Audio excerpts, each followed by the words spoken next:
Hey, it's Maggie. I'm a high school English teacher from North Carolina where I currently teach 10th and 12th grade. And I just want to share with you my classroom rules and procedures for high school English. And hopefully there's something that you can take away from this video that you can use in your own classroom.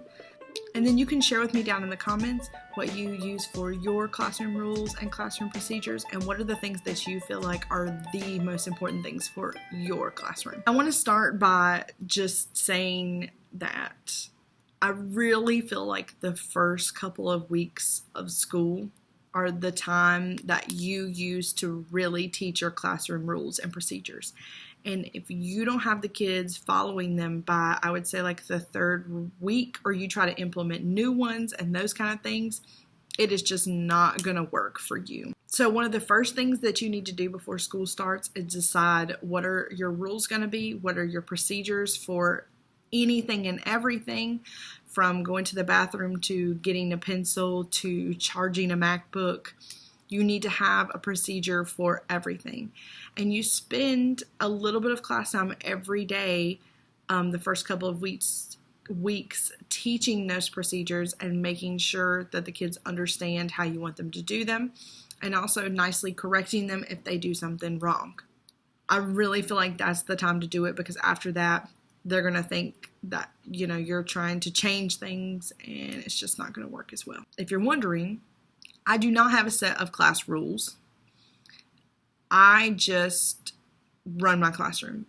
And the kids know the rules based on how you run your class and your procedures. They learn what's okay and what's not okay. If you are a first-year teacher watching this, then I would suggest you need to sit down and actually write out what are the things that you care about that you're going to have specific rules for, what are your procedures going to be, what are the things that your kids need to be taught. For instance, my kids were a one-to-one school. They each have a MacBook. I have to teach them when it's okay to be on your MacBook, when it's not, and then what happens if you don't follow those directions. Today in class, we were doing a discussion. They're reading the book on the computer. During the class discussion, a kid was watching a video. I closed his laptop and told him he had lost his computer for our discussion. I closed it, took it from him, gave it back as soon as we were done with the discussion, and end of story. You have to make those rules and decide what's going to work for you. Also, you need to check and make sure that your rules are in compliance with your school rules. For instance, I don't care if the kids eat or drink in my classroom. However, if the school decided there's no eating or drinking in classrooms, I would, of course, change my class rule to fit that, if that makes sense. I'm going to start with my procedures for going to the bathroom or leaving the classroom. I have a whole video on this. I'll link it up here, but I'm just going to give the quick version. So having kids go to the bathroom is, for me, not a big deal. I just let them go.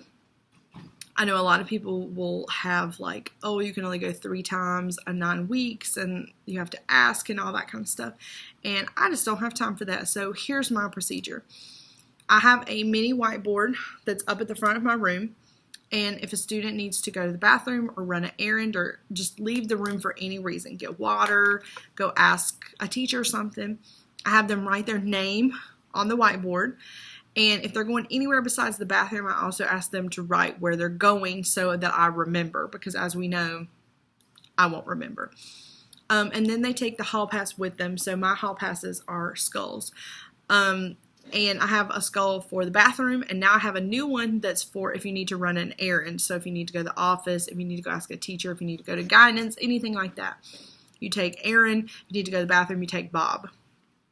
And I like this because I do not have my students ask me if they can go to the bathroom or if they can run an errand. I just have them write their name, where they're going. If they're going somewhere besides the bathroom, they take the pass, they come back, and they erase their name.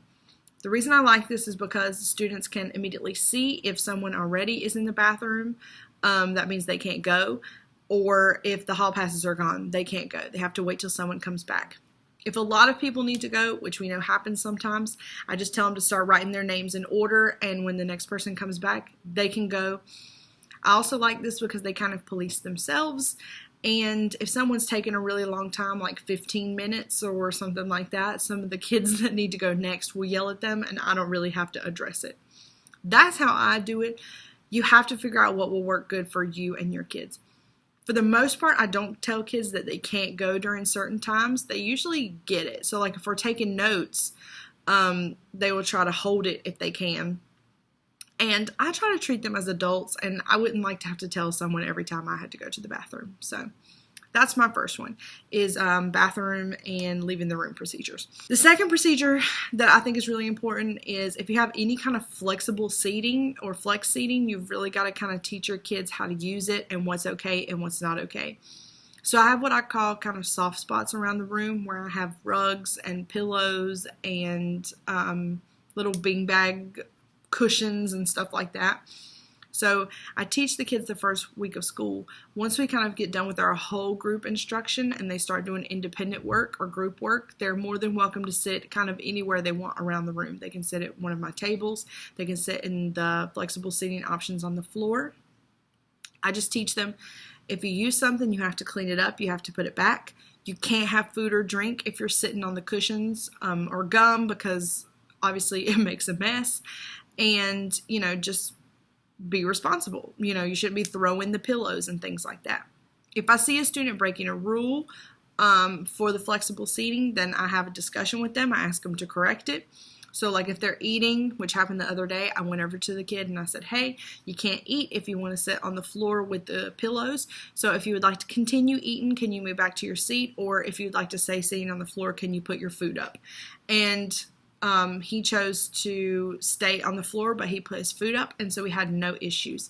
If it continues being a problem, then I will tell the kid, hey, you can't sit on the flexible seating for a week or something like that. And I tell them why, and then we figure it out. This is a funny one to me, if a kid leaves a place a mess, then I will go to their next period teacher and ask them to send them back so that they can clean up, which I think is a very good consequence. If you've left a mess, that you have to come clean it up. And that just works really good for me.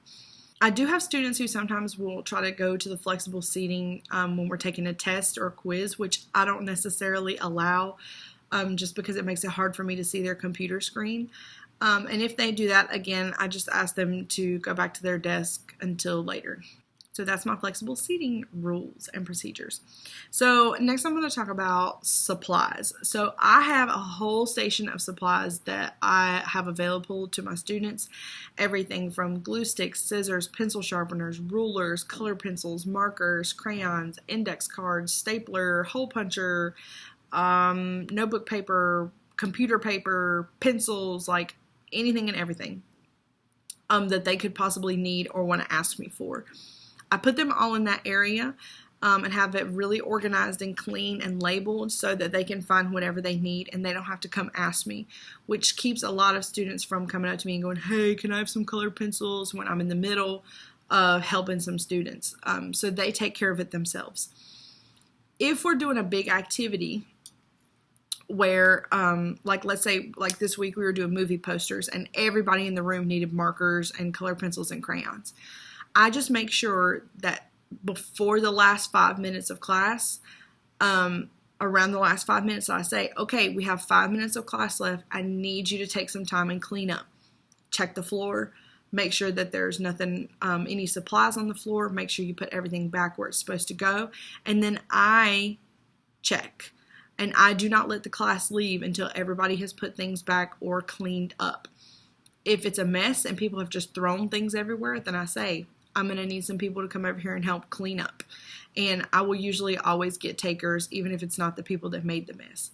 If the same people are making the mess all the time, then I address them individually. But most of the time, it's like a whole class thing and not a couple people thing. So that's kind of how I do supplies.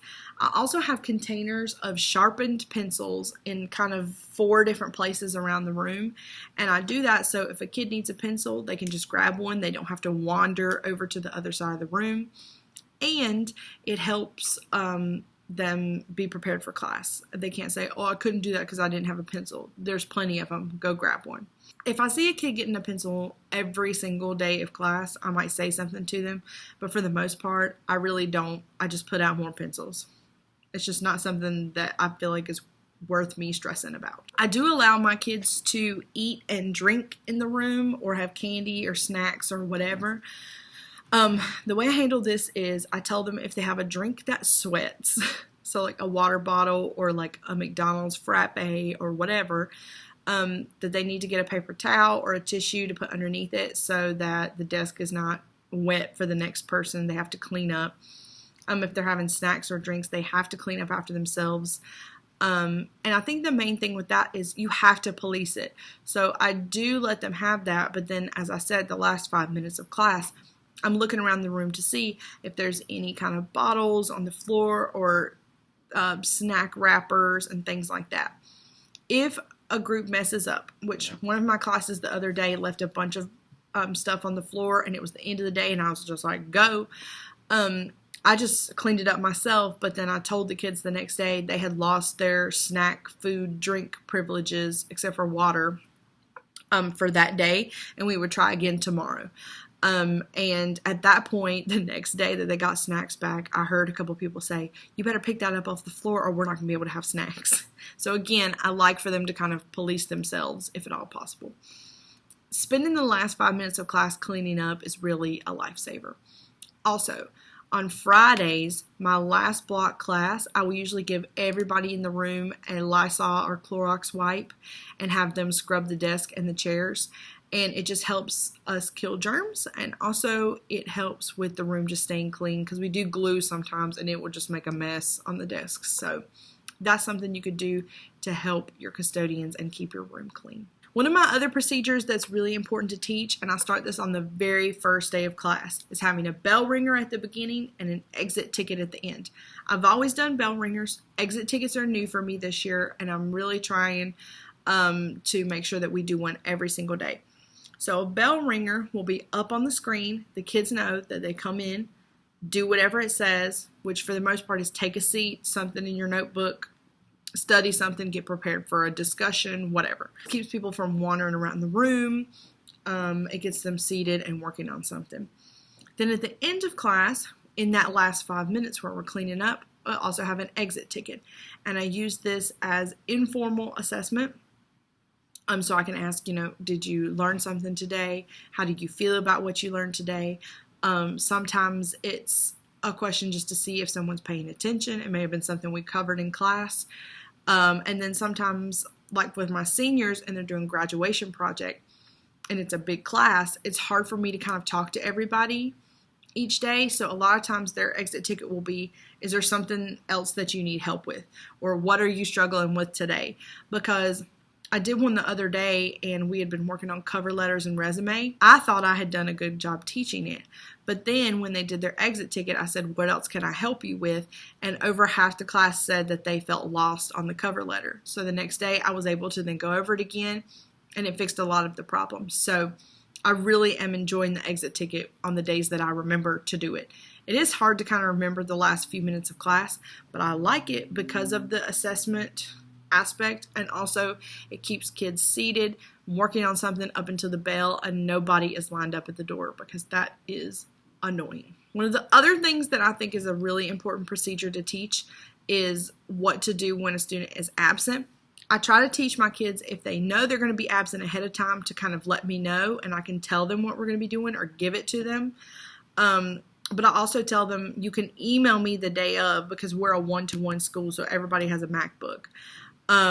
You can email me and say, I'm going to be out today. You don't have to tell me why, just, and I'll send you what we did. I use Canvas, which is a learning management system, which means that a lot of my students can do the same thing we're doing in class at home. And that helps a lot. So I try to teach them to do that ahead of time if possible. Now, as we know, sometimes they don't do that. So then they come in and they'll say, I need my work. I always try to get them just seated and back on track with class. And I always tell them at the end of class, you can come talk to me about what you missed. now while we're having class is not a good time. I do have some boxes at the front of my room that are labeled for each class, and if we give a handout and I know somebody's out, I will go ahead and write their name on it and write absent and put the date that we did it, and then put it in the box so they can go grab it.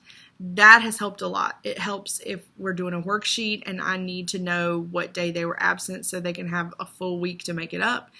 But I also like it because if we're doing foldables and things for the notebook, I can clean up my whole area and still have some laid out for them with their name on it. So you need to have some kind of process for absent work and what you'll do when kids are absent. Also, we have a smart lunchtime, which kids can use to make up time, or we can do remediation and things like that. If a kid has been out either the week of the date that they stay or the week before, I make them stay for that time so they can make sure that their notebook is fixed and that they're all caught up. Even if they are all caught up, I make them stay anyway. And for me, it's just a really good practice so that we can be sure that they have everything taken care of. Another thing that I try to teach the first couple weeks of class is different ways that I do class. So I try to make sure I do at least one lecture and one thing where we take notes. I try to make sure we do one class discussion. I try to make sure that we do stations and rotations. And I teach them all the procedures for that I'll use the doorbell, that I use a timer, all of those kind of things. Well, that we go this way and not this way, all these kind of things. And I think teaching them all the different ways you could have class gets all that gunk out of the way the first couple of weeks when they're kind of crazy, so that then when you're ready to have your next discussion, you've already figured it out. You've already taught the procedures and expectations for that. When you want to do stations, you've already taught that. You've already worked out the kinks and that kind of thing. So I would really suggest doing that so you can teach those procedures that you have specific to how you're doing class that day. Especially teaching procedures for independent work. I let my kids listen to music while they're working, but the expectation is that we don't hear your music, that you are working, that you're not bothering people, you're not wandering around. And I'm really strict on that the first couple of weeks when we do independent work, because if you're not, then that's the expectation every time, is that you're going to sit down at the desk and they can just have a free-for-all and not get anything done. You have to kind of set rules and expectations for that. And then the last thing is, it's a rule, but it's not really a rule. It's just kind of an understanding.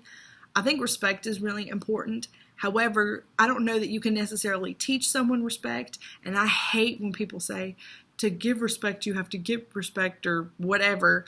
I try to automatically give all of my students respect, and I hope that they also try to do that for me. One of the ways I make sure of that is I really try to crack down on things like making fun of people, any racist comments, any sexist comments, any homophobic comments, any slurs, those kind of things I handle, and I handle them immediately and intensely is what I would say. I make sure that the kids know that this classroom is not going to put up with that kind of thing, and correcting them can sometimes be difficult and sometimes be easy. It just depends. For instance, if a kid says that's gay, I really try to correct them on that. So I'll say, what do you mean? And they'll say, I mean that it's gay. I said, no, you do not mean that it's gay. What do you mean? And they'll say, well, I think that is stupid. And I'll say, great, then say that's stupid. And I make the kid will say, that's stupid. And I'll say, great, thank you for fixing that. And that may be one way that we address the situation, because gay is not a synonym for stupid. So that's something for me I really take a stand on, and I consider to be really important. We do a Holocaust unit with my English 2 classes of sophomores, and we talk a lot about stereotypes and things. We also talk about Kite Runner, which obviously has rape in it, all these kind of things, and I try to make sure that we address these things correctly, and I don't know if politely is the word, but we do, and I don't let any kind of inappropriate comments fly. When it comes to things like other cussing and stuff like that. I don't necessarily have a rule that's like no cussing, because I'm gonna just be honest with you, I love to cuss. However, I don't at school. But if a kid cusses and they're just cussing to a friend and it's kind of quiet and it's not hurting anybody's feelings, I don't necessarily say anything. If they proclaim it to the class, which we know some people love to do, then I will just kind of look at them and they'll usually say, "Oh, sorry," and then that's kind of it. If it happens all the time, I address it. And that, for me, is kind of how I handle almost all of my issues in the classroom. If it's a one-time occasion, it's not a big deal. I may address it with the specific kid. If it's a whole class problem, then I address it whole class, even if that's difficult. And if it's a repeat offender, then I start taking other steps, but it starts with a conversation. One of the big things that I feel like teachers have to deal with now is cell phones. I'm really lucky at my school because our kids don't have any signal. They can get signal kind of by the window and in sporadic places around the room, but for the most part, they have absolutely no reception or signal, which means they don't necessarily get on their phones, I'm sure, as much as a lot of other schools have to deal with. However, this is kind of how I handle cell phones.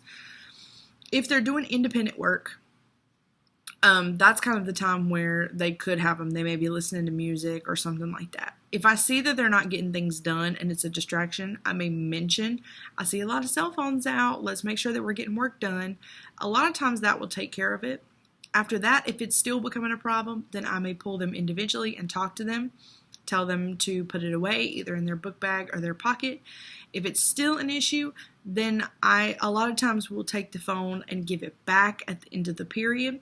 I try not to take the phone at all, if possible, because it just causes an argument and it doesn't build a good relationship, I feel like, with the student. If we're taking a quiz or a test, then the cell phone definitely should not be out. And if I see it, then yes, it's going to get taken and you can have it back at the end of the period, unless I think they're cheating, which in that case, it becomes a different situation totally. I have given the office a couple phones, maybe 2 in my entire 5 or 6 years of teaching. So for me, I try to handle it on my own as much as possible. If a kid has their phone out, I usually address it by just saying, "Can you please put your phone away? Can you put it in your pocket or your book bag?" And most of the time they will do it. So that's how I handle cell phones. So that's it. Let me know down in the comments what is the most important rule or procedure that you teach to your students. And also let me know if you think one of my ideas is cool. I can explain it again in the comments if you need more detail or if you have any questions. Also, make sure if you have more questions about things like how I do interactive notebook, I have a whole series about that, or how I use bathroom procedures, I have a whole series about that, or not series, a video. And I'll link those because I think they have a lot to do with kind of rules and classroom procedures. Also, if you want a more in-depth video on a specific thing that I talked about, let me know because I can definitely make it. I hope you're having a great school year, and I'll see you again soon. Bye!